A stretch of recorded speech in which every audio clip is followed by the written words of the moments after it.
ایک دو زخم نہیں سارا بدن ہے چھلنی، درد بیچارہ پریشاں ہے کہاں سے اٹھے۔ جب پورا وجود زخمی ہو تو سب سے پہلے اس زخم کا علاج کرنا چاہیے، زیادہ خطرناک ہو۔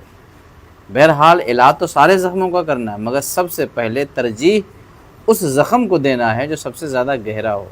آپ کو معلوم ہونا چاہیے کہ اس وقت جان، مال، عقل، نسب، دین، ان تمام چیزوں پر حملے ہیں۔ لہٰذا ایسے وقت میں جہاں ساری چیزیں نشانے پر ہوں، سب سے بڑی ذمہ داری یہ بنتی ہے کہ آخرت کو بہتر بنانے کے لیے عقائد کی حفاظت کی جائے۔ پیری مریدی کی آڑ میں عقیدہ اہل سنت کو انتہائی طریقے سے جو ہے لوگ رونتے جا رہے ہیں، پامال کرتے جا رہے ہیں۔ دوسری طرف فرق باطلہ اور داخلی جو فتنے ہیں وہ بہت زیادہ ایکٹیو ہو چکے ہیں۔ کوئی شہر، کوئی علاقہ، کوئی دیہات ایسا نہیں ہے جہاں ان کے اب جو ہے مبلغ گھوم نہ رہے ہوں، اور یہ گھوم گھوم کر کے اہل سنت کا شکار کر رہے ہیں۔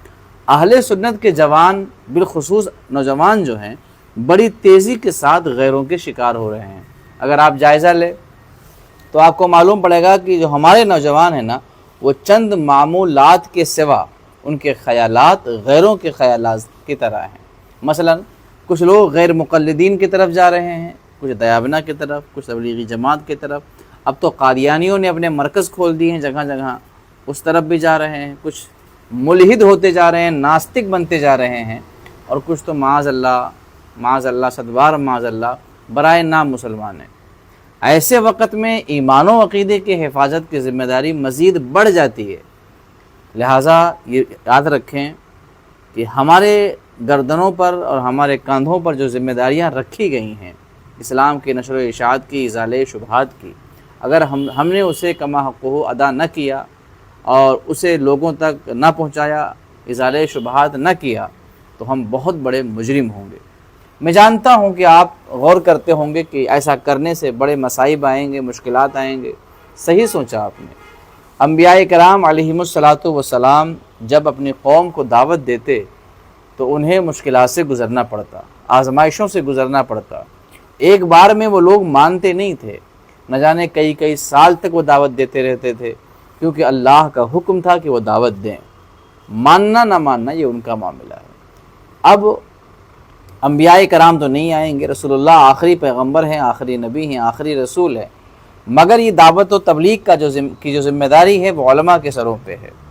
تو جب انبیاء کرام دعوت دیتے تھے اپنی پیاری پیاری زبان سے اور قوم نہیں مانتی تھی، تو علماء کرام بھی سوچ لیں کہ جب وہ دعوت دیں گے، سمجھائیں گے، تو ظاہر اختلاف تو ہوگا، لڑیں گے لوگ، انتشار پیدا ہوگا، لوگ نہیں مانیں گے آپ کی بات کو، مگر حق تو پہنچانا ہوگا نا۔ اب آپ دیکھیں کہ خارجی فتنوں نے ایک الگ سے محاذ قائم کر رکھا ہے، اور داخلی فتنوں نے ہمیں چیلنج کر دیا ہے۔ لٹریچر غیر مقلدین کے اب بکنے لگے ہیں مارکیٹ میں۔ لہٰذا اے مسلمانان اہل سنت، خدا را ہوش میں آؤ۔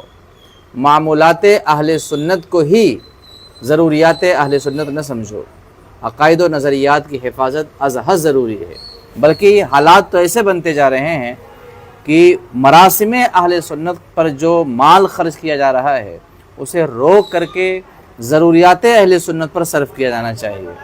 مستحبات پر جو مال خرچ کیا جا رہا ہے اسے روک کر کے فرائض و واجبات پہ اب خرچ کرنا چاہیے، کیونکہ لوگ اس طرف سے سستی کا مظاہرہ کر رہے ہیں۔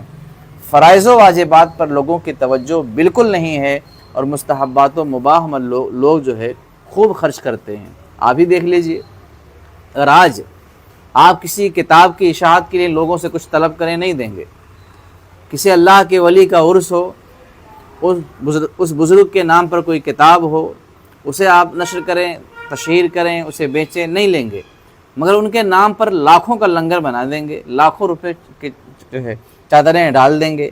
تو اب قوم جب مستحبات و مباحات کو اس قدر پروموٹ کر رہی ہے، تو اب ضرورت یہ ہے کہ ان سے یہ سارا مال لے کر کے واجبات و فرائض پر خرچ کیے جائیں۔ اگر ایسا نہ کیا گیا تو ہم انہی میں الجھے رہیں گے، اور غیر ہمارے قوم کو، ہمارے لوگوں کو، سنیوں کو اچک لے جائیں گے۔